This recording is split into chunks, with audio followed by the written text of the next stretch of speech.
इस तरीके से सूक्ष्म जगत को नहीं समझ पाए, राइट, सूक्ष्म बुद्धि को नहीं समझ पाए। क्यों?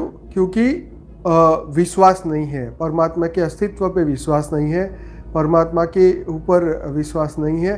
तो जब तक विश्वास नहीं होगा तब तक वेदों का ज्ञान समझ में नहीं आएगा, वो कंफ्यूज कर देगा, राइट। इसीलिए कहते हैं कि वेदों का ज्ञान गुरु से ही ले, तो अपनी बुद्धि से लगाओगे तो नहीं, बुद्धि से समझ में नहीं आएगा।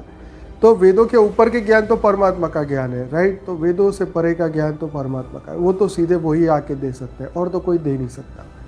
तो वेदों के ज्ञान को समझने के लिए भी आपको श्रेष्ठ गुरु चाहिए, श्रेष्ठ बुद्धि चाहिए, श्रेष्ठ शक्ति चाहिए।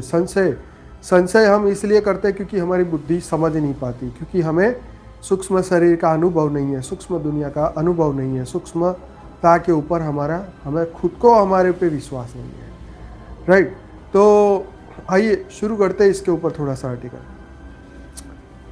हमें किसी भाई ने पूछा कि स्थूल से मोक्ष तक कैसे यात्रा की जाए, और किसी बहन ने पूछा कि अगर हम जा नहीं सकते तो इन कहानियों का क्या लाभ। हमें यात्रा स्थूल शरीर से शुरू करना है।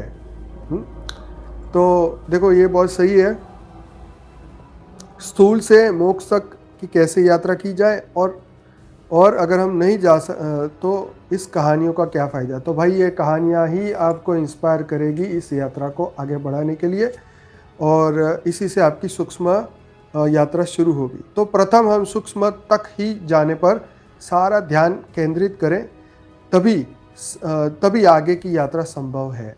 स्थूल को छोड़ते जाओ, सूक्ष्म अपने आप प्रकट हो जाएगा। तो देह को भूलते जाओ, तो देह को भूल गए, अगर देह को भूलने का प्रारंभ कर दिया तो आप सीधे मन के तल पे पहुंच जाओगे, और मन को भी भूल गए तो फिर आत्मा के सीधे वहाँ पे आत्मा के लेवल पे पहुंच जाएंगे, और आत्मा के ऊपर पहुंच गए तो फिर वहाँ से परमात्मा तो दूर है ही नहीं, वो तो एक ही है, आत्मा से परमात्मा। वेदों में तो कह के थक गए कि आत्मा ही परमात्मा है, आत्मा ही परमात्मा है, आत्मा ही ब्रह्म है। आत्मा और ब्रह्म में कोई फर्क नहीं बताया। तो किन के लिए बताया? जीवों के लिए नहीं, ठीक है, 84 लाख में भटकने वाले के लिए नहीं। श्रेष्ठ आत्माओं की बात है, दिव्य आत्माओं की बात है। जो आत्माएं अब योग में जुड़ती है, जो अध्यात्म में जुड़ती है, वो अपना पूरा फोकस ध्यान पे लगाएं, अपने वाइब्रेशन को बदलने पे लगाएं, अपने भीतर के बदलाव